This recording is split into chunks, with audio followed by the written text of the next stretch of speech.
When you're called, please come up to the microphone and state your name and your address and limit your comments to 3 minutes. Please direct all comments to the board. Per established procedures, we will not respond to questions or interact with the speaker during public comment. Everyone who indicates they would like follow-up from the district will receive it from the appropriate administrator. Do we need to talk about any board communications? I skipped board communications. I'm so sorry. We're gonna go back one, board communications. I apologize. Julie, Tom was trying to give you a fist bump earlier, so you left him hanging. I just wanted to let you You're right. know. You did it right. We all had a good laugh about it. She's thinking about transportation.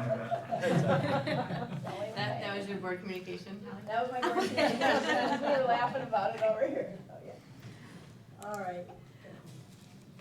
Any other board communications? Trying to think. It seemed to me I had one, and now I can't remember what it would be, but there's a lot going on. It's a busy time of year, and just want to thank everybody, all of the staff and the administrators and the teachers and everybody who's working really hard to get everything going. I mean, between all of the construction projects and the junior kindergartens and all of the different things that are going on, it really does take a huge team. So thank you for everybody for your efforts. It's definitely does not go unnoticed. Okay, now, rewind. I said all the stuff about public comments, so we'll just move in, because Elizabeth has handed me the cards here. So first up, we have Tina Pritchard. Good evening, my name is Tina Pritchard, and due to why I'm up here, I prefer not to give my address, if that's okay. That's fine. Thank you. My husband Brett is standing with me here as well. I am the mother of the victim of student A, for whom you recently voted a conditional reinstatement. The separation of our son from his attacker is absolutely vital to his physical, mental, and emotional well-being. We are deeply grateful for the committee's thoughtful recommendation, the district's responsive action, and each of your votes in support of the decision to keep student A out of the attendance area in which the crime was committed and away from our son. Your willingness to prioritize the safety and well-being of our son has provided us with a sense of relief we have not felt in months.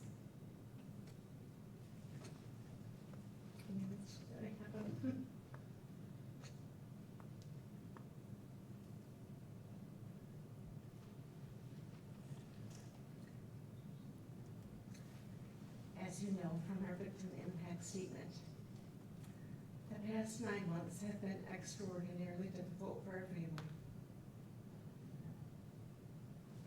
Our son continues to live with the trauma of this incident, and we have been in survival mode, trying to navigate daily life while supporting him through this ongoing crisis. Your decision offers us the hope of a new chapter, one with less fear, a path toward healing, and the ability for our son to once again focus on school, friendships, and his future. We sincerely thank you for standing with us in such a meaningful way. Thank you very much.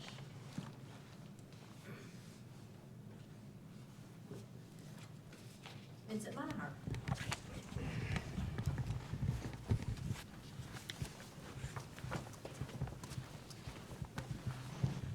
Vincent Monahar, you'll find me at 6860 Cascade Road. My speech reflects my views and no affiliated organization.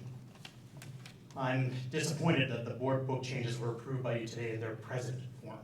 While most of the changes are reasonable, you have accepted a change that puts barriers between the families and the school and have reduced transparency. Policy 5407B3, now called Policy 5407B2, was part of the policy for complaints about instructional materials. Prior to the vote, it stated, paraphrased, Level 3, Reconsideration Committee. The Assistant Superintendent for Instruction will convene a committee to review the appeal.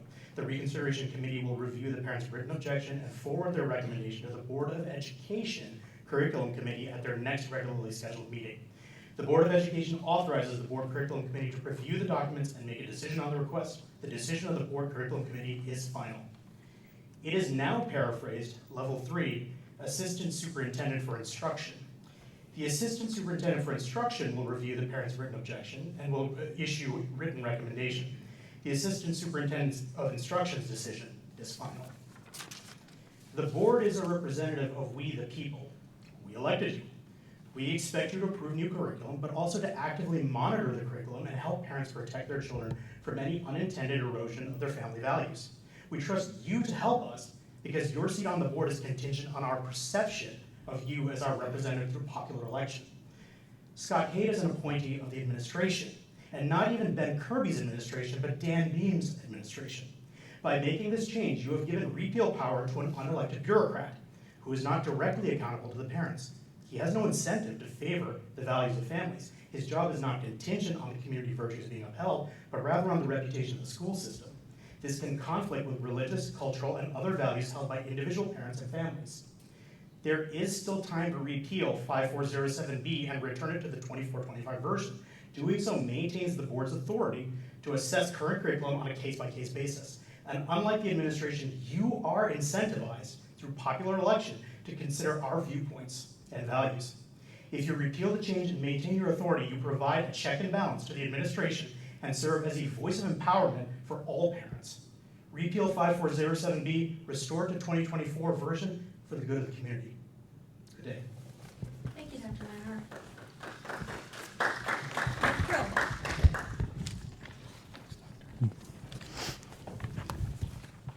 My name is Nick Brill. I live on Forest Lake Drive. For the benefit of those board members who played hooky from the last meeting, here's a replay of points made in June. We thanked the board for the May meeting when your majority confirmed entrenched woke attitudes which should concern many more parents. Our schools definitely have many fans.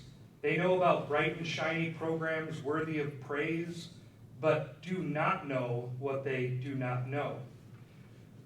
Most are too busy and complacent to research what truly has been happening in our schools and why government-sponsored education has been devolving, declining over the last 5 decades. The board's majority refused to look at a picture book with provocative pictures and a woke agenda targeting our very youngest kids. Refused to question curriculum and books grounded in CRT, rebranded as DEI. Refused to rubber stamp anything. And refused to acknowledge fundamental problems throughout public education. And why? As with many parents, the majority of the board has been too complacent to question much of anything. A root cause of such complacency and votes is groupthink faith in expert opinions. Such experts who shut down schools during COVID because young, healthy kids were so vulnerable, insisted cloth masks worked and gotta be 6 feet apart, vaccines prevent infection and spread, and on, and provably wrong. Or the experts mandating DEI everywhere, programs now proving to be counter-effective to their goals, causing division, envy, and injury. Or experts who began trashing phonics in the 1980s, the decade when our public schools began falling from the tip-top of worldwide standings, now way down to around 35th, while being number 1 in how much we spend per pupil. Or experts in the 80s who began injecting anti-academic critical pedagogy into teachers' college texts, which led to critical race theory, now called DEI. What's wrong with this picture? As a student of history and an informed parent of grade school children, I know a lot has gone wrong with our schools. We all know the adage, if you're not part of the solution, you're part of the problem. But to those in positions of power and influence, I dare say, if you are not a part of the solution, you are the problem. Please go beyond your echo chambers and educate yourselves. Become your own experts. Thank you, Mr. Brill, your time is up. The truth is out there and right here. Jared Jakubowski.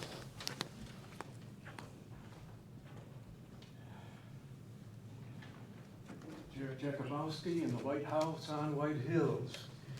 I have a follow-up comment regarding faith in expert opinions. There's a well-established hierarchy, a 6-level pyramid of evidence credibility. At the lowest level of credibility are, ta-da, expert opinions. At the very bottom, because they are often rife with bias, especially in the sphere of education. But to my main points. In May, the board's majority expressed total support and faith in teacher discretion and independence when it comes to curricula, books, everything. So, here, yet again, reiterated are a few examples of teacher discretion, independence, and judgment. In my neighborhood, there are mixed-race kids in Northern Middle. Those of darker color taunt their white parents and grandparents, calling them racist. When asked where did they get this hateful idea, they said, from our teachers at school. Raise your hand if you support such teacher independence and discretion. Thank you for your answer. It's the same as mine. Or white kids labeled as oppressors and those of color as the oppressed. This racist nonsense has been taught by teachers in this district. Again, raise your hand if you support such teacher discretion. Thank you for your answer. The same as mine. And some time ago, but not forgotten, the impressionable, insecure, mid-teen girls who were lured into a dress in black, goth, lesbian coven. They were told, your parents don't understand you, but we do. Your parents don't love you, but we do. Loving family relationships were harmed, some destroyed by this influence. The mentor of this group was a teacher in Central. The promotion of the LGBTQ agenda here and now must be the fulfillment of that teacher's dream, who is still here influencing students. Yet again, raise your hand if you support such teacher independence and if the board is okay with publicly identifying these teachers here for the record. I'll take that answer under advisement. Bottom line is the board's majority has unquestioning faith in the biased opinions of experts of choice and complete confidence in the independence of all our teachers. While we have reasonable reasons to be much more concerned and questioning of curricula, books, experts, and some educators. The ever-increasing flow of students away from Forest Hills Public Schools and to private schools says we are not alone. Think about it. Yes, the truth is out there and right here. Thank you.